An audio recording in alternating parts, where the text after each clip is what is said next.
तारिक मसूद के मजीद बयानात सुनने के लिए हमारे चैनल मुस्लिम वर्ल्ड को सब्सक्राइब कीजिए। अपने आप को उसके पकड़ने में थकाना हमाकत समझोगे कि नहीं समझोगे?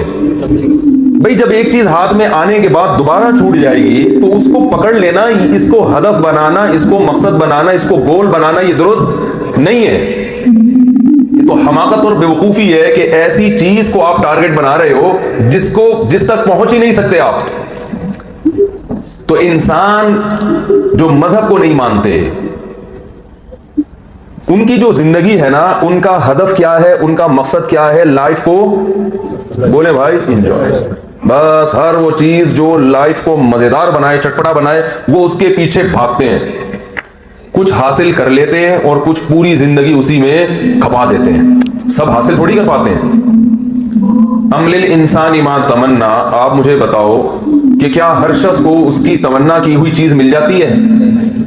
अगर हर मेहनत करने वाले को उसकी मेहनत का, ये मोटिवेशनल स्पीकर तो ये बताते हैं कि आपको आपकी मेहनत का सिला मिलेगा, जो मेहनत करता है वो जाया नहीं होता। ऐसा नहीं है भाई। बहुत सारे मेहनत करने वाले पीछे और जो मेहनत नहीं करते वो आगे निकल जाते हैं। उनको देख रहे हैं सर छुपाने की जगह। तो ये तो हर शख्स को ही मिल जाती है। लेकिन आप यहाँ आए, कोई लाहौर से, कोई कराची से, कोई दिल्ली से, और कोई लबनान के लोग भी हैं यहाँ, और पता नहीं कहाँ कहाँ के लोग हैं। ये सब इसलिए कि हम अपने जो हमारे साथ उठने बैठने वाले हैं उनसे थोड़ा सा आगे निकल जाए। ये इंसान की नेचर है, क्योंकि उसे पता है कि मेरी इज्जत उसी सूरत में होगी जब मैं थोड़ा सा बोले भाई आगे निकल जाऊं।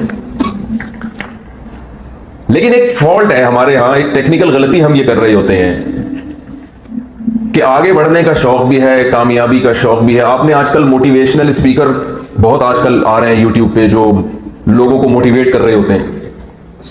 उस मोटिवेट में मोटियों का वेट भी किया जाता है पतला करने के लिए। ठीक है, यानी उस मोटी को, कोई खातून अगर वजन ज्यादा हो तो उनको भी तो मोटिवेट किया जाता है ना कि मोटी थोड़ा वेट अपना कम करो। माजरत, वैसे एक चुटकुला है, मेरी आदत है दरमियान में चुटकुलों की।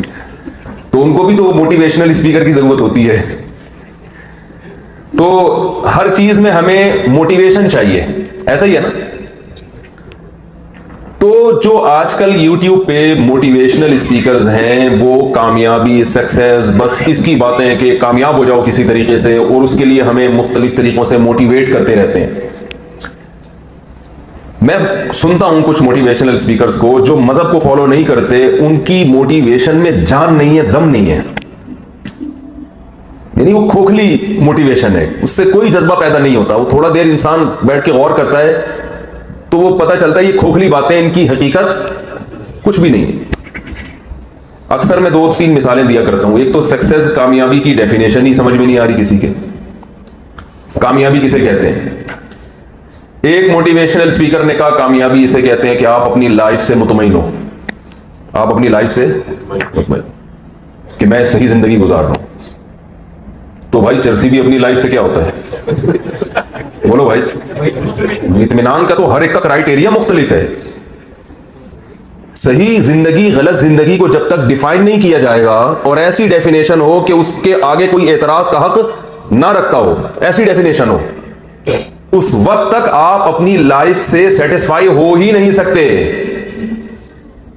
महज अपने आप को तसल्ली, वो कहते हैं ना, दिल के खुश करने को गालिब ख्याल अच्छा है। मैं एक चुटकुला, यहां तो सारे नए लोग ही हैं, तो जो YouTube पे मुझे सुनते हैं उनके लिए तो ये चुटकुला पुराना हो गया है, लेकिन जो मैं अभी बयान समझाना यानी बयान करना चाहता हूं उसके लिए ये चुटकुला बहुत जबरदस्त है। वो एक जवान आदमी समंदर के किनारे पड़ा हुआ सिगरेट के कश ले रहा है और धुआं निकाल रहा है, कभी नाक से कभी मुंह से। एक बूढ़े को ख्याल आया कि इसको जाके मैं समझाऊं, अपना टाइम वेस्ट कर रहा है। बूढ़े ने जाके उस नौजवान को समझाया, बेटा तुम अपनी जिंदगी जाया कर रहे हो, क्या पड़े हुए हो जवानी में सिगरेट पी रहे हो, कुछ कर क्यों नहीं लेते? उसने पूछा जी क्या करूं? कहा बेटा मैट्रिक करो। अंकल मैट्रिक कितने साल में होता है? हमारे यहाँ तो मैट्रिक है, यहाँ पता नहीं क्या है, 10 साल में होता है। अच्छा फिर 10 साल पढ़ाई में लगा के अंकल फिर क्या करूं, फिर क्या होगा? उन्होंने कहा बेटा 2 साल और लगा लेना, FSC हो जाएगा, इंटर हो जाएगा। 12 साल गए, फिर क्या होगा? बेटा 2 साल और पढ़ लेना, बैचलर हो जाओगे। अंकल फिर 2 साल, फिर 14 साल तो ये हो गए। 14 साल के बाद क्या होगा? बेटा मास्टर कर लेना। उसके बाद क्या होगा? बेटा PhD कर लेना। फिर क्या होगा? 16 साल तो चले गए। फिर क्या होगा? बेटा फिर अच्छी जॉब तलाश करना। अंकल फिर क्या होगा? बेटा फिर जब जॉब मिलेगी तो अच्छी जगह शादी करना। फिर क्या होगा? बेटा फिर बच्चे पैदा होंगे। फिर क्या होगा? फिर मजे करना। कहते अभी क्या कर रहा हूं? अभी क्या कर रहा हूं? मजे ही तो कर रहा हूं। अब आप बताएं, ये जो मोटिवेशन है, ये कर लेना, फिर यूं कर लेना, फिर यूं कर लेना, फिर यूं कर लेना, फिर क्या आखिर नतीजा क्या निकल रहा है इसका? मजे उड़ाना। यानी जिंदगी का मकसद क्या है? लाइफ को एंजॉय करना। तो चर्सी कहता है यार मैंने बहुत से पढ़े लिखे लोग देखे हैं जो पढ़ पढ़ के दिमागी मरीज बन गए, एंजॉय नहीं कर पा रहे, और हम अभी कैश मजे ले रहे हैं। इधर सुट्टा लगाया, इधर ठीक है। क्या ख्याल है भाई? जिन लोगों की जिंदगी में मजहब नहीं है, उनका मकसद हयात लाइफ को एंजॉय करना। तो जब मकसद ही लाइफ को एंजॉय करना है, तो जिसकी समझ में यह आता है कि पढ़ने लिखने से हम ज्यादा लाइफ को एंजॉय कर सकते हैं, वो पढ़ाई को फोकस करता है।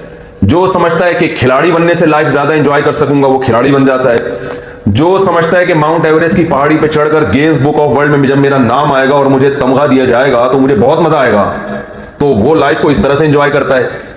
जो समझता है कि मैं एक्टर बन के, अदाकार बन के नाचूंगा, डांस करूंगा, गाऊंगा, वो इस तरह से लाइफ को एंजॉय करता है। तो मकसद ही क्या बन गया भाई? लाइफ को एंजॉय करना। जबकि लाइफ को एंजॉय करना एक ऐसा हदफ है जिसे पा लेने के बाद यह हदफ आपसे छूट जाता है। समझ रहे हैं कि नहीं समझ रहे? यानी एक ऐसी चीज है, यानी यूं समझ लें इसकी मिसाल कि एक परिंदा है बहुत खूबसूरत, जिसके पीछे आप भाग रहे हैं पकड़ने के लिए, और आपने अपने आप को थका दिया, लेकिन आपको पता है कि जब मैं इसको पकड़ूंगा तो पकड़ने के बाद ये फिर मेरे हाथ से उड़ जाएगा। तो आप तो देख रहे हैं दिन रात नजर आ रहा है। बहुत से लोग सेहत का ख्याल करने वाले बीमार, जो ख्याल नहीं कर रहे वो सेहतमंद। ख्याल करना चाहिए सेहत का, इसमें दो राय नहीं हो सकती। मिसाल दे रहा हूं, बहुत से पैसे कमाने की कोशिश में जिंदगी लगा दी मगर नहीं आया, बाज दफा आया तो छिन गया। बहुत से बैठे बैठे क्या बन जाते हैं?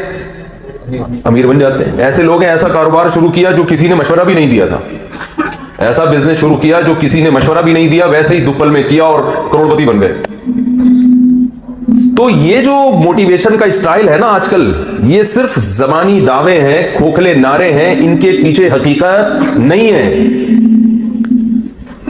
आप जितनी मेहनत करें, आप हदफ तक लाजमी नहीं पहुंचते। हाँ ये जरूर है कि अक्सर मेहनत करने वाले पहुंच जाते हैं, लेकिन लाजमी नहीं है ये। वरना खुदकुशियां ना होती दुनिया में, वरना साइकेट्रिक ना होते, साइकोलॉजिस्ट ना होते। ये जो साइकोलॉजिस्ट इतने पहले इतने डॉक्टर नहीं हुआ करते थे, पहले तो ईएनटी होता था और किडनी का स्पेशलिस्ट हो गया, ये 2-4 किस्म के डॉक्टर थे। अब दिमागी डॉक्टरों की तादाद रोज बरोज बढ़ती जा रही है, क्योंकि दिमागी मरीजों की तादाद रोज बरोज बढ़ती चली जा रही है। दिमागी मरीज क्यों है? इनकी ख्वाहिश पूरी नहीं हुई तो स्ट्रेस में चले गए। यही होता है कि नहीं होता भाई? क्या हो गया आप लोगों को? ऐसा ही हो रहा है ना। अब थोड़ी आवाज आई है। तो एक चीज को हदफ बनाया, वो हासिल नहीं हुई, दिमाग क्या हो गया? टेंशन। हर दूसरा तीसरा आदमी टेंशन का मरीज है। तो ये ऐसा हदफ है, और अगर आपको वो चीज हासिल हो भी गई जो आपने हदफ बनाया था, तो हासिल होने के बाद क्या होगा? आगे बुढ़ापा है। क्या ख्याल है भाई? आगे बुढ़ापा है, फिर बुढ़ापे में आपका जो अहदाफ थे, आहिस्ता आहिस्ता आपको अपना जो बनाया हुआ मकान है वो अपना नहीं लगने लगता। आपको पता है अब ये मेरे हाथ से जा रहा है, ये मेरी औलादें इसमें मजे उड़ाएंगी। अब आपने जो गाड़ी खरीदी थी वो अब आपको अपनी नहीं लगती। आपको पता है कि मैं अब ड्राइविंग के काबिल नहीं रहा। कितने इस्तिखारे निकाले थे और कितने जो है ना वो लड़की के अब्बा के पांव पकड़ के शादी करके लेकर आए थे और बड़े खुश थे। अब वो भी या तो वो पहले बेवा हो जाएगी या वो पहले मर जाएगी। ऐसा ही है ना, खत्म सब। तो ये कैसे अहदाफ थे भाई जो जिस तक हदफ तक पहुंचने के बाद, ये ऐसी एक मिसाल है कि दो आदमी दौड़ लगा रहे हो, रेसिंग कर रहे हो, और जो जीतने का पॉइंट है ना, जो रस्सी को क्रॉस करेंगे तो आगे गहरी खाई है। यानी जीतने वाले को भी पता है कि मैं जब रस्सी से फलांग के आगे जाऊंगा तो फिर अगला कदम मेरा कहां होगा? एक गड्ढे में। तो फिर वो जीतने की कोशिश करेगा। बोलो भाई, वो पागल है वो क्या यार, जीतने के बाद भी खड्डे में ही गिरना है, और मुझसे जो पीछे हारने वाला आ रहा है वो भी उसी खड्डे में गिरेगा, तो जीत के मैंने कौन सा तीर मार लिया? मुलाकात तो खड्डे में दोनों की हो जाएगी, हकीकत है। जो हारने वाला वो भी उसी खाई में, और जो जीतने वाला, और दोनों की हालत सेम हो। जितनी हड्डियां इसकी टूटेंगी उतनी ही उसकी। यही हाल कब्र में हो रहा है। यहां अरबपति बनने के बाद जाता कहां है? कब्र के गड्ढे में। गुर्बत के बाद भी कहां जाता है? कब्र के गड्ढे में। कोरोना वायरस से बच गया तो भी कहां जाएगा? कब्र के गड्ढे में। वायरस का शिकार हो गया तो भी कहां जाएगा? कब्र के गड्ढे में। सेहत अच्छी बना ली तो भी कहां जाएगा? कब्र के गड्ढे में। नहीं बना सका तो भी कहां जाएगा? यह है कि एक जरा पहले पहुंच गया, एक थोड़ा लेट आ रहा है। तो जाने के बाद सारे क्या हो गए? बराबर। कब्र के बाहर तो तोपों की सलामी होती है, कब्र के अंदर मुर्दे को नहीं पता होता कि 21 तोपे हैं कि 22 तोपे हैं। हकीकत ये बाहर बाहर का प्रोटोकॉल है, अंदर से नहीं होता। ये एक बहुत बड़ी हकीकत है जिसे दुनिया में पढ़ के हम भूल जाते हैं, बिल्कुल जहन से निकल जा। हालांकि ये इतनी बड़ी हकीकत है जिससे कोई अक्लमंद इनकार नहीं कर सकता। लेकिन आप हमारा लाइफ स्टाइल देखें, ऐसे लगता है जैसे मरने के लिए पैदा ही नहीं हुए हम। बिल्कुल ऐसे लगता है। हर आदमी को हर चीज याद है सिवाय मौत के। ना मौत पे तबसरा होता है, बल्कि उसको गलत समझा जाता है। वो मरने की बातें नहीं करो, यहां बैठ गए वो भाई क्या बातें कर रहा है, मरने की बात क्यों कर रहा है? तो जिंदा रहने की जो चीज होकर रहेगी उसकी बात करने पर पाबंदी भाई। और जिस चीज का भरोसा नहीं है उसी में लगे हुए हैं। तो अपने आप को धोखा देने वाली बात है या नहीं है भाई? तो अपने आपको पता है कि मेरे पास पैसे, लुंडे के कपड़े खरीदे, लुंडा बाजार होता है यहां पे, यहां से तो माल जाता है वहां लुंडा बाजार में। आपको पता है कि मेरे पास तारिक रोड से शॉपिंग करने के पैसे नहीं है, मैंने लुंडा बाजार से ही खरीदना है, लेकिन आप सुबह शाम लुंडा बाजार के खिलाफ बोलते हो, भाई ये लुंडे का माल पहनता है भाई। तो अपने आपको धोखा देना हुआ कि नहीं हुआ? इसी पे तो शायर ने कहा भाई कब तक छुपोगे पेड़ों की आड़ में, कभी तो मिलोगे लुंडा बाजार में। तो अपने आप को मुसलसल जिंदगी का धोखा, जिंदगी की बातें करके हम अपने आप को धोखा दे रहे हैं। कहा जाता है कि हजरत मूसा अलैहिस्सलाम से किसी ने पूछा, इस रिवायत की सनद मुझे मालूम नहीं है, अगर बिलफर्ज फर्जी वाकया भी है तो इससे जो सबक मिल रहा है वो बहरहाल ठीक है। मूसा अलैहिस्सलाम से किसी ने पूछा कि अगर ये जितने हादिसात हैं ये सब तीर हो, इनकी मिसाल किसकी हो? तीर की, और चलाने वाला अल्लाह हो, ताकतवर बादशाह, यानी तीर उसके हाथ में है और चलाने वाला क्या है? अल्लाह है, और ये तीर हादसा जितने आ रहे हैं, तो इससे, इन तीरों से कैसे बचा जा सकता है? यानी एक आदमी कई सारे तीर उसके पास हैं और वो बड़ा ताकतवर है और आपके निशाने पर है, अब आप तीर से कैसे बच सकते हैं? तो उन्होंने कहा भाई चलाने वाले से दोस्ती कर लो, इसके अलावा कोई और ऑप्शन बोलो भाई नहीं। तो याद रखें, मौत और दुनिया की लज्जतों को खत्म करने वाली चीजें, मौत नहीं भी आती तो लज्जतें पहले ही खत्म हो जाती हैं। बुढ़ापा है, बीमारियां हैं, बेरोजगारी है, टेंशन है, एक मसला थोड़ी है दुनिया में। मैं तो लोगों से मिलता हूं, भाई मेरा ये मसला, मैं कहते हैं सिर्फ एक ही मसला है तुम्हारा, 99 चीजें तुम्हारी ठीक चल रही हैं, उस पर कुछ नहीं हो रहा, एक प्रॉब्लम हो गई है तो उस पर क्या हो रहा है? आज एक खातून का फोन आया, अपने शौहर से परेशान है। आप नहीं जानते, ये गीबत नहीं होगी क्योंकि कोई भी नहीं जानता, गीबत तो जब होती है ना जब मैं इशारा करूं। वो कह रही है मैं अपने शौहर से परेशान हूं, मुझे मोहब्बत नहीं मिली मियां की तरफ से, शादी को कितने साल हो गए जी? 25 साल हो गए। अच्छा जी, 2-4 बच्चे हैं उनके और घर है उनका, खर्चा पानी पूरा देते हैं और बस मोहब्बत नहीं मिली, अब मैं टेंशन में आई हूं। मैंने कहा भाई खर्चा भी पूरा मिल रहा है, बच्चों में दिल बहला लो, उम्र कितनी हो गई, मोहब्बत का क्या करना है भाई अब इस उम्र में? 20-25 साल शादी को हो गए, अब वो 20-25 साल से मोहब्बत नहीं मिली तो उसको रो रही है। मैंने कहा कोई खुदा ना खास्ता मारते पीटते हैं शोहर? कह रही है नहीं मारते पीटते तो नहीं है। तो मैंने कहा चलो मोहब्बत नहीं मिली, नफरत भी नहीं मिली ना? कह रही नहीं, बस वो जैसी मोहब्बत होनी चाहिए मियां को वैसी नहीं। भाई तुम्हारे सारे मसाइल हल हुए हैं, एक छोटा सा मसला कि जितना इमोशनल किस्म का मियां होना चाहिए था वो उस टाइप का नहीं है। भाई कुछ जरा जज्बाती होते हैं ना मोहब्बत में, तो वो उस टाइप, उन्होंने कहीं देखा होगा दूसरों की मियाओं को वो कैसे मोहब्बत की बातें कर रहे हैं बीवियों से, इस तरह के नहीं, वो बेचारा सीधा साधा घर में आलू प्याज टमाटर ला के रख देता होगा जैसे नॉर्मल सा होता है। तो उनको ये टेंशन खाई जा रही है कि ये ऐसे जज्बाती क्यों नहीं है, जैसे वो फलाने साहब है, वो मेरी फलां फ्रेंड है, उसके मियाँ तो ऐसे मोहब्बत की बातें करते हैं और ये तो कभी वो क्या होता है गजरा सॉरी कभी गजरा नहीं लेकर आए और ये नहीं लेकर आए, ये इस तरह का इसी को बैठ के परेशान है। तो मैंने तो खैर उनको सख्त थोड़े अल्फाज में कहा, मैंने कहा अल्लाह का शुक्र अदा करें। तो यही हमारी हालत है, सारे मसाइल हल हुए हुए, कोई एक मसला दिमागी तवाजुन खराब करने का जरिया बन जाता है। वजह क्या है? हदफ बनाया है लाइफ को एंजॉय करना, तो कोई भी चीज थोड़ी सी भी एंजॉयमेंट में रुकावट बन रही हो ना, वही जो चीजें मजे की हैं वो भी कड़वी लगने लगती हैं, वो भी उनसे भी टेंशन शुरू हो जाती है। तो भाई बात यह है, ये जो मैंने आयत तिलावत की है, वसारिउ इला मगफिरतिम मिन रब्बिकुम, अल्लाह ने इसमें मसला ही हल कर दिया। कहा कि तुमने जिस चीज को हदफ बनाया हुआ है ना, कुरान से बड़ी मोटिवेशन की किताब अल्लाह की कसम कोई नहीं है। ये ऐसा मोटिवेट करती है कि इसने पढ़े लिखे लोगों को मोटिवेट नहीं किया, इसने उन अरब के जाहिलों को मोटिवेट किया जो लिखना पढ़ना नहीं जानते थे, और उनको 22-22 लाख मुरब्बा मील का हाकिम बना दिया इसने। ऐसी किताब है ये। किताब के पेश करने वाले को भी लिखना पढ़ना नहीं आता था। कैसी मोटिवेशन थी कि हजरत अबू हुरैरा रज़ी अल्लाह ताला अन्हु भूख से बेहोश होकर पड़े हुए हैं मस्जिद नबवी में, बर्दाश्त कर रहे हैं इस भूख को, क्योंकि जो उनको हदफ दिया गया था उस हदफ में ऐसी उनके अंदर जो है ना स्पिरिट भर दी गई थी कि उस हदफ को हासिल करने के लिए भूख का बर्दाश्त करना, प्यास का बर्दाश्त करना, गुर्बत का बर्दाश्त करना आसान हो गया था। उनके लिए ये टेंशन ही नहीं थी रोटी वोटी। फरमाते हैं कि मैं भूख से ना निढाल होकर मस्जिद नबी में पड़ा होता था, लोग आके मुझे ये समझते थे कि कोई दौरा पड़ा हुआ है, गर्दन दबाते थे। फरमाते थे वो दौरा नहीं था, वो क्या थी? भूख। लेकिन वो इस शदीद भूख में अपने आप को नाकाम नहीं समझते थे। भाई किस चीज ने उनको मोटिवेट किया था? हजरत उमर रजी अल्लाह ताला अन्हु जमाने जाहिलियत में कहा जाता है इतने सख्त दिल थे कि उनकी सख्त दिली की मिसालें जो बयान करते हुए इंसान कांपता है। लेकिन इस्लाम लाने के बाद उनकी हालत क्या है? 22 लाख मुरब्बा मील के हाकिम हैं और अपनी पीठ पे आटे की बोरियां रख के, राशन की बोरियां रख के गरीबों के घरों में पहुंचा रहे हैं, और किसी दूसरे को अपनी सामान नहीं उठाने दे रहे। जब लोग कह रहे हैं कि आप ये बोरी हमें दे दें, तो जवाब में क्या कहते हैं कि क्या क़यामत के दिन भी तुम मेरा बोझ उठाओगे? तो ये कौन सी ऐसी, भाई उस वक्त तो ये यूट्यूबर्स नहीं थे, है भाई, इन्होंने कौन सी वर्कशॉपें की थी? नहीं यार, बात मेरा ख्याल है सर, ये कौन सी वर्कशॉप थी भाई जो उन्होंने की थी? वो कौन से लेक्चर थे? वो कौन सा कोई ऑक्सफोर्ड यूनिवर्सिटी से फारिग होने वाला कोई मोटिवेशनल स्पीकर था जिनकी तकरीरें उन्होंने सुनी थी कि हाकिम तब्दील हो गया? हाकिम इतना ताकतवर पावरफुल हाकिम, मगर उसमें रहम का ऐसा जज्बा पैदा हुआ जिसको सख्त दिल कहा जाता था कि वो अपनी आवाम की खिदमत में राशन की बोरियां, बादशाह होने के बावजूद राशन की बोरी अपनी कमर पे लाद के मदीना की गलियों में फिर रहे हैं रात को। एक घर से आवाज सुनी, करीब गए तो पता चला भूख से बिलक रहे हैं। हजरत उमर रजी अल्लाह ताला अन्हु ने अपने खादिम को लेकर गए और वही बोरी रखी अपने कमर पे। खादिम ने कहा मुझे दे दे, फरमाया नहीं।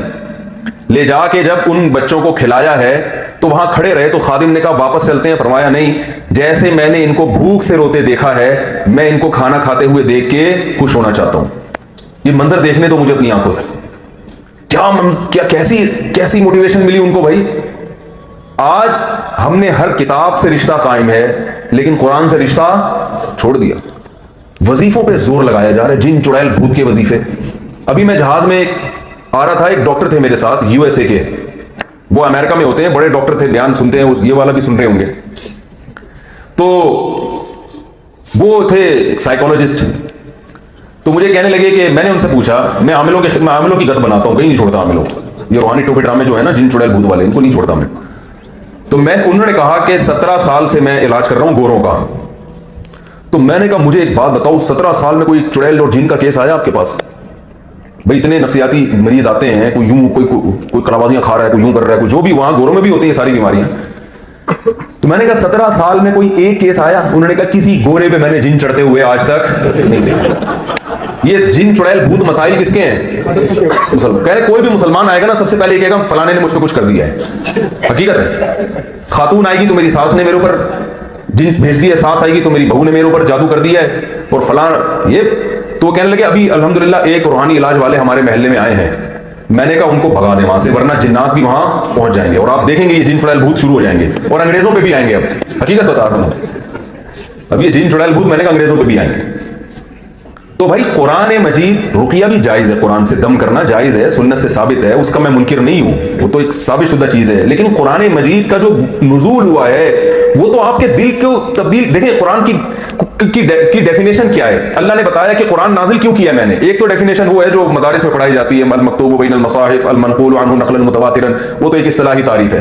कुरान ने अपने आप को कैसे डिफाइन किया है? तबारकल्लज़ी नज़्ज़लल फुरक़ान, बरकत वाली है वो जात जिसने अल फुरकान नाजिल किया। अल फुरकान किसे कहते हैं? फर्क करना। ये तो उर्दू का लफ्ज है, सब समझते होंगे। फर्क करना, जुदा करना। फारिक जुदा करने वाला, और अल फुरकान ऐसा जुदा करने वाला कि दूध का दूध और पानी का पानी करके रख दे। क्या मतलब? हक और बातिल दुनिया में मिक्स चल रहे हैं।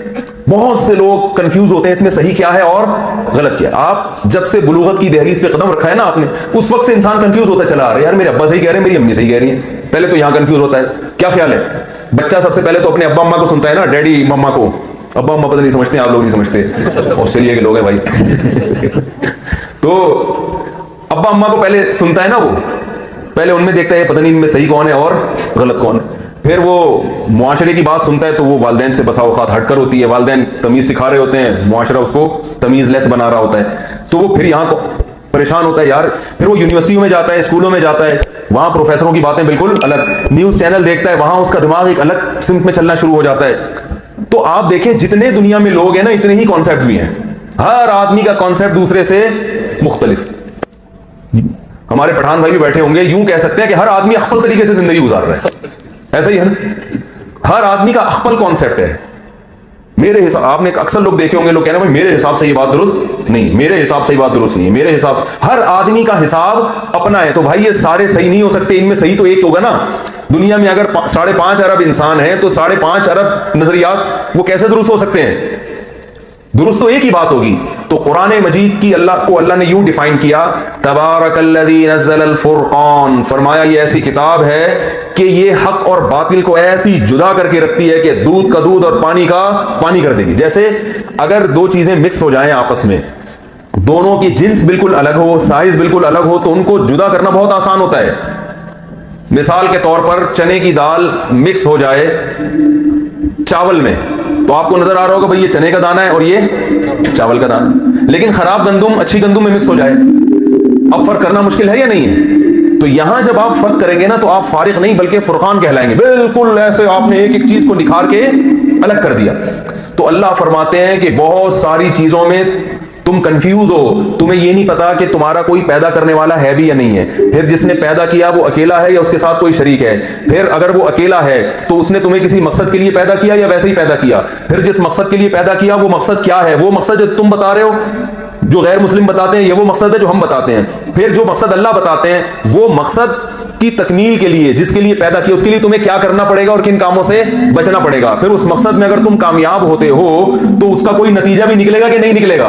और अगर नतीजा निकलेगा तो उस नतीजे पर जो तुम्हें इश्कालात होते हैं कि कैसे निकलेगा, उन इश्कालात के फिर अल्लाह ने कुरान मजीद में जवाब दिए। ये इंसानी जिंदगी के इंतहाई अहम तरीन सवालात हैं, जिन सवालात, ये सवालात आपको फिजिक्स केमिस्ट्री की किताबों में नहीं मिलेंगे। जब सवालात नहीं मिलेंगे तो जवाबात कहां से मिलेंगे इसके? भाई बहुत मुश्किल है भाई, समझाना बहुत मुश्किल है।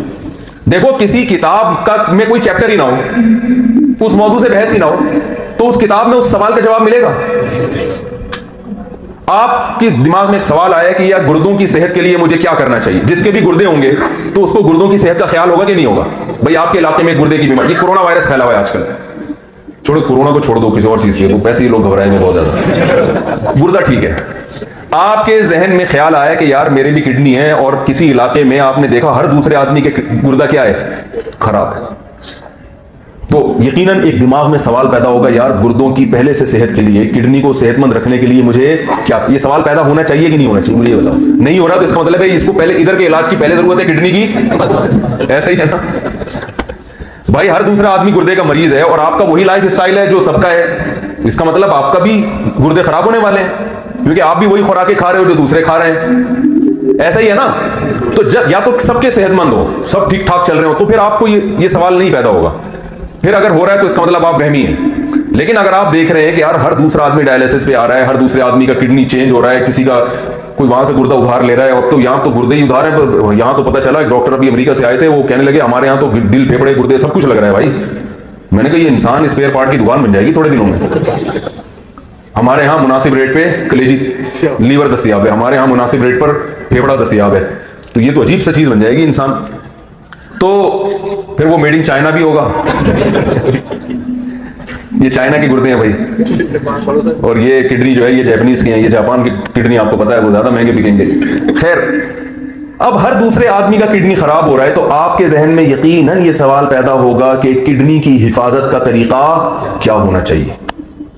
इसके लिए आपने किताब पढ़ी, उस पे लिखा हुआ है किताब का कि मौजू पर फिजिक्स, क्या लिखा हुआ है, और आप उसमें किडनी की को सेहतमंद रखने का तरीका तलाश कर रहे हैं, मिलेगा? पहली बेवकूफी तो यह है कि उसमें आप तलाश कर रहे हैं किडनी के मसाइल। दूसरी बेवकूफी है कि आप फिजिक्स की किताब पढ़ के ये समझते हैं कि मेरा मसला फिजिक्स की इक्वेशंस हल करना है, किडनी मेरा मसला है ही नहीं, क्योंकि इस मौजू पर आपको कोई किताब नजर ही नहीं आ रही। तो जो किताबें नजर आ रही हैं आपने उन्हीं को क्या बना लिया असल, कि यही है। नहीं आ रही समझ में? असल में हम जो किताबें पढ़ रहे हैं ना, उन किताबों में चूंकि ये चीजें लिखी नहीं है कि कोई पैदा करने वाला है या नहीं है, उसने पैदा किया क्यों किया, क्या आखिरत भी है या नहीं है, ये चीजें चूंकि है ही नहीं, तो जो चीजें हैं हम समझ रहे हैं कि हमारे मसाइल सिर्फ और सिर्फ यही हैं। काश मैं पुलिस को बुलवा के समझा देता भाई। मैं समझा पा रहा हूं अपनी, ऐसा है या नहीं है? आप जब ऑस्ट्रेलिया आए ना, तो आपने यहां ये देखा कि यार वो आदमी 5 साल पहले आया तो कहां से कहां निकल गया। इस टॉपिक पर आपको बात मिलेगी, लोगों से तबसरा मिलेगा, यार वो 5 साल पहले ऑस्ट्रेलिया आया था और आज देखो क्या कर रहा है, और मैं 10 साल पहले आया था, मैं अभी तक टैक्सी चला रहा हूं। तो अब चूंकि इसी टॉपिक से मुताल्लिक आपको लोगों की कॉन्वर्सेशन मिलेगी, लोगों की बातचीत मिलेगी, और आपको यही सुबह शाम सुनने को मीडिया पे भी यही मिलेगा, तो आप समझोगे कि मेरा मसला यही है। यानी जिसको जिस मौजू की किताबें मिल रही हैं वो समझ रहा है कि मेरे मसाइल यही हैं, वो अपने किडनी की टेंशन भूल गया। जब उसको किडनी का मसला खड़ा होगा ना, तो वो कहेगा भाई मेरा पहले मसला क्या था, पहले तो मेरा ये मसला था। जो चीजें हम सुन रहे हैं, दिन रात देख रहे हैं, जो दोस्तों में जिन पर बहस हो रही है, जो मीडिया पे देख रहे हैं, हम समझ रहे हैं कि हमारा मसला सिर्फ और सिर्फ यही। अभी हमारा मसला सबसे बड़ा कोरोना वायरस बन चुका है। एक मसला ये भी है, मैं मानता हूं, यही थोड़ी मसला है। तो जिस पर बातचीत हो रही है ना, लोग समझते हैं ये मसला है। तो भाई इससे पहले तो सबसे बड़ा मसला हमारा ये है कि हमें ये पता चले कि ये पैदा हमें किया क्यों गया है, हम आए क्यों है दुनिया में, अल्लाह का कोई मकसद। कल मैंने बयान किया ना, एक मिसाल दी, दोबारा दोहरा देता हूं। देखिए, जो काम दुनिया में खुद ब खुद होता है उसका कोई मकसद नहीं होता, और जो काम किया जाता है उसका कोई मकसद होता है। इसके लिए अक्सर एक मैं मिसाल देता हूं कि यहां अगर गिलास रखा हुआ है शीशे का, मैं बयान कर रहा हूं और बॉडी लैंग्वेज का इस्तेमाल करते हुए मेरा हाथ गलती से गिलास पे लगा और गिलास के 2 टुकड़े हो गए। आप मुझसे पूछेंगे मुफ्ती साहब आपने गिलास क्यों तोड़ा, रीजन पूछेंगे ना कि इसकी वजह क्या है, तो मैं कह सकता हूं जवाब में, तोड़ा नहीं है भाई, टूट गया है, ये खुद ब खुद हो गया है, मैंने इरादे से ये काम नहीं किया। इसकी रीजन बयान करना मेरे जिम्मे जरूरी नहीं। अल्लाह करे ये बातें किसी तरह हमारे दिमाग में उतर जाएं, जिंदगी बदल जाएगी हम सबकी, लाइफ स्टाइल चेंज हो जाएगा। नहीं तो कम से कम एहसास तो होगा कि हम गलत ट्रैक पे चल रहे हैं। जिंदगी को सही करना तो अगला मरहला है, हमारे तो कॉन्सेप्ट ही क्लियर नहीं है, हमें तो पता ही नहीं है कि सही क्या है गलत क्या है। बस सक्सेस की बातें करते रहते हैं कि वो कामयाब हो गया, वो कामयाबी का मतलब वो कहते हैं कि गाड़ी कामयाबी नहीं, बंगला, लेकिन दिल में यही होता है कि भाई जब ऐसी कामयाबी का करना क्या है। वो एक मोटिवेशन स्पीकर मैं सुन रहा था, वो कह रहे थे पैसा कामयाबी नहीं है, गाड़ी कामयाबी नहीं है, तो वो लोग कहते हैं फिर है क्या कामयाबी, कह रहे हैं आप अपनी लाइफ से सेटिस्फाई हो। तो मुझे एक लतीफा याद आया कि वो एक आशिक जो है ना अपनी माशूका को कहने लगा, गरीब आशिक था, तो वो अपनी माशूका को कहने लगा मेरे पास मेरे दोस्त सत्तार की तरह गाड़ी तो नहीं है, लेकिन मैं तुम्हें अपनी पलकों पे बिठा के घुमा सकता हूं। मेरे पास मेरे दोस्त सत्तार की तरह बंगला तो नहीं है, लेकिन दिल में जगह दिल में बिठा सकता हूं, वगैरह वगैरह ना। तो कहने लगा और बताओ तुम्हें क्या चाहिए, वो कह रहे ये सत्तार का नंबर चाहिए।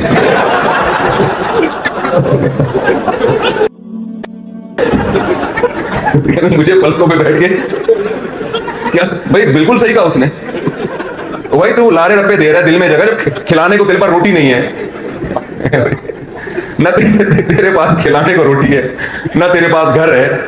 तो यही बात करते हैं, सक्सेस ये है कि कामयाबी गाड़ी नहीं है, कामयाबी आप अपनी लाइफ से सेटिस्फाई। तो अगला सेटिस्फाई होगा क्यों, वो कहेगा यार जब आखिरत भी नहीं है, ना जन्नत है ना जहन्नम है, तो कामयाब तो वही है जिसके पास गाड़ी अच्छी है, जिसके पास बंगला अच्छा है, जिसकी सेहत अच्छी है, ये सारी चीजें। फिर उसके लिए वो गैर अखलाकी हरकतें अक्सर लोग, मैं नहीं कह रहा सब करते हैं, अक्सर भी करेंगे गैर अखलाकी हरकतें। फिर उनसे जब गाड़ी छीनेगी तो वो कहेंगे हम अपनी लाइफ से सेटिस्फाई नहीं है। तो मैं ये कर रहा था कि जो काम खुद ब खुद होता है, मेरे हाथ से गिलास टूटा और आप पूछ रहे क्यों टूटा, तो मैं क्या जवाब में कहूंगा, भाई तोड़ा नहीं है, टूट गया। लेकिन अगर मैं उठा के ऐसे करके जमीन पे पटक दूं तो आप मुझसे पूछेंगे मुफ्ती साहब आपने ये गिलास क्यों तोड़ा, मैं कहूं वैसे ही, आप कहेंगे हमने आपको ऑस्ट्रेलिया बयान के लिए बुलाया है, गिलास तोड़ने के लिए। क्या ख्याल है भाई, गिलास तोड़ने के लिए नहीं बुलाया। यही कहेंगे ना, तो वैसे ही क्यों। तो फिर आपको डर ये भी होगा कि आज ये गिलास जमीन पे मारा, कल किसी के सर पे भी मार सकते हैं, और गिलास के साथ अगले का सर भी तोड़ देंगे। फिर जब इनसे पूछा जाएगा आपने गिलास भी तोड़ा, इनका सर भी फोड़ा, क्यों, मैं जवाब में कहूंगा वैसे। ऐसे ही होगा ना। एक बात तो ये हो गई। दूसरी बात ये, पहला मसला समझ आया, जो काम किया जाता है उसकी कोई रीजन होती है। दूसरी बात यह है कि जब कोई काम इत्तेफाक से होता है तो उसमें मैनेजमेंट नहीं होती। मैनेजमेंट जब भी होगी जब किसी मैनेजर ने, किसी जानने वाले ने उसको बनाया हो, किया हो। मसलन गिलास टूटा हुआ था, आपने देखा जुड़ा हुआ रखा है यहां पे, अगले दिन बड़ा जबरदस्त तमीज से जुड़ गया वो। अब आप पूछ रहे हैं कि मुफ्ती साहब कल आपने गिलास तोड़ा, चलो आपसे गलती हुई, लेकिन हमें खुशी है कि आपने ये जोड़ भी दिया। मैं जवाब में कहता हूं नहीं, मैंने जोड़ा नहीं है। आप कहें किसने जोड़ा, मैं कहूं खुद ब खुद जुड़ गया। कहें खुद ब खुद कैसे जुड़ गया भाई, वो हुआ ये था, डार्विन की पूरी थ्योरी पेश कर दी मैंने कि वो एक दफा का वंस अपॉन अ टाइम के वो रेत और बजरी थी, सूरज की रोशनी उस पर पड़ती थी, ऑस्ट्रेलिया के जंगल में आग लग सकती है, तो वो रेत में आग लग गई, रेत में आग लगी तो वो पिघली। करोड़ों अरबों साल ना, टाइम तो नहीं कम नहीं है साइंसदानों के पास। भाई आप कहते हो ये कैसे हो गया, भाई अरबों साल में हो सकता है। अरबों साल में ये हो गया कि रेत जली तो वो शीशा बन गया। फिर अरबों खरबों साल में क्या हुआ कि दुनिया में कई जगह शीशे बने, तो वो एक जगह शीशा एक खास टेम्परेचर से पिघला और यूं गोल करके क्या कर दिया, घूम गया।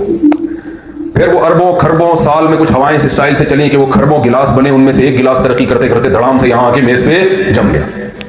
आप बोलोगे भाई वो जो तोड़ने वाला जुर्म था ना बगैर किसी रीजन के, वो इतना बड़ा नहीं था, छोड़ने वाला जुर्म। मोती साहब गिलास तोड़ना इतना बड़ा जुर्म नहीं था जितना ये लंबी लंबी छोड़ना। कमाल की बात अब देखो ये है कि मैं ये बात करूं तो छोड़ू कहलाऊं, हालांकि मैं सिर्फ गिलास को जोड़ रहा हूं, लेकिन डार्विन पूरा इंसान जोड़ के चला गया खुद ब खुद। उसकी आंखें लग गई, नाक लग गई, खोपड़ी इधर आके लग गई, फिर उसका कान है जिसमें सुनने की सलाहियत, जबान चखने की सलाहियत, दांतों में चबाने की सलाहियत, और ज्वाइंट ऐसे जो आज तक रोबोट के ऐसे ज्वाइंट नहीं बना सका है साइंसदान।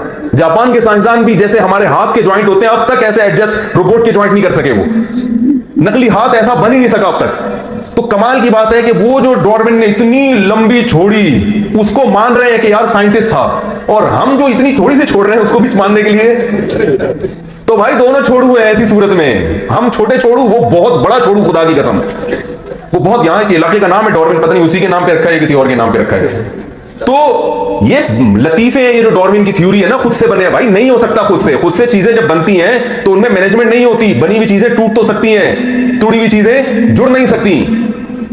मैं समझा पा रहा हूं अपनी बात के नहीं समझा पा रहा? तो कोई है जिसने बनाया है, बाकी उसके बारे में हमें नहीं पता, वो क्या है, वो कब से है, क्या है वो, भाई हर चीज हमें थोड़ी मालूम है। हमें अपने बारे में मालूम है कि हम खुद से नहीं बन सकते। इसकी मिसाल ऐसे जैसे गिलास जुड़ गया और उसमें निशान भी नजर नहीं आ रहा, जो टूटा हुआ था ना, और ऐसा जुड़ा के निशान नजर नहीं आ रहा। अब कोई आके कहता है इसको किसी ने जोड़ा है, भाई जोड़ा है तो निशान तो हो ना, यहां तो कोई मशीनें भी नहीं रखी हुई हैं और कोई ऐसा भी नहीं कि दोबारा इसको पिघला के जोड़ दिया हो, तो ज्वाइंट तो हो। हम क्या यार, इन सवालात के जवाब मेरे पास नहीं है, लेकिन ये सवाल इतना मुश्किल नहीं है कि जोड़ने वाले ने कैसे जोड़ा, ये जोड़ने वाला इतना माहिर कैसे हो सकता है। लेकिन ये बात मान लेना कि खुद से जोड़ा है, ये मुमकिन नहीं है। जो अल्लाह पे एतराजात होते हैं ना कि वो हमेशा से कैसे है, उसको किसने बनाया, ये एतराजात कम नौइयत के हैं, क्योंकि हम अल्लाह को जानते नहीं है। लेकिन अपने बारे में कह देना कि खुद से बने, खुदा की कसम ये मुमकिन नहीं, क्योंकि अपने बारे में हम जानते हैं कि ये नहीं हो सकता खुद ब खुद। तो ये सवालात हैं जो कुरान ने उठाए हैं। अम खुलिकू मिन गैरि शैइन अम हुमुल खालिकून। तो हमारी जिंदगी में ये सवाल पैदा होना चाहिए। जैसे कोई गुर्दों के मरीज हो ना, तो सवाल होता है कि यार मेरा गुर्दे कैसे ठीक होंगे। इसका जवाब फिजिक्स की किताबों में नहीं मिलेगा, मैथमेटिक्स की किताबों में नहीं मिलेगा। तो याद रखें कि जब किसी मशीन के बारे में यह देखा जाता है कि इसे किस मकसद के लिए बनाया गया, तो बनाने वाले से पूछा जाता है ना कि किस मकसद के लिए बनाया गया, उसकी किताब और उसका किताबचा तलाश किया जाता है। देखिए कोई वैक्सीनेशन जब बनती है तो उसके साथ जो किताब होती है, वो किताब किसने लिखी होती है, वो डॉक्टर जिसने वैक्सीनेशन इजाद की होती है, उसकी किताबें होती है। तारिक मसूद के मजीद बयान सुनने के लिए हमारे चैनल मुस्लिम वर्ल्ड को सब्सक्राइब कीजिए। या उसके बताने से आगे लोग लिखते हैं तो इंसान की मशीन इंसान ने बनाई है। तो भाई क्या हो गया, बोलो ना यार। तो हम इसका जवाब इंसानों से पूछ रहे हैं कि क्यों बनाया। मैं आपसे पूछ रहा हूं, आप उससे पूछ रहे हैं, वो उससे पूछ रहे हैं, वो अपने प्रोफेसर से, यूनिवर्सिटी में लड़के प्रोफेसर पूछ रहे होते, सर ये कायनात को क्यों बनाया गया। प्रोफेसर अपनी फेंक रहा होता है, एक्चुअली ये हुआ था तो यूं बना था, तो यूं बना था तो बन गया, बस छोड़ो क्यों बना था हमें नहीं पता। तो ये इंसान को नहीं, रोबोट थोड़ी बताएगा रोबोट को कि तूने क्यों बनाया। रोबोट का बनाने वाला बताएगा कि भाई मैंने इसको इस काम के लिए बनाया है। तो अल्लाह जिसने बनाया है वो बताएगा कि वाई क्रिएटेड, इसको बनाया गया। बोलते क्यों नहीं, क्यों है, ये अल्लाह बताएगा। अल्लाह के अलावा कोई किसी के पास ये अथॉरिटी नहीं है, क्योंकि हम तो सब बने हुए हैं।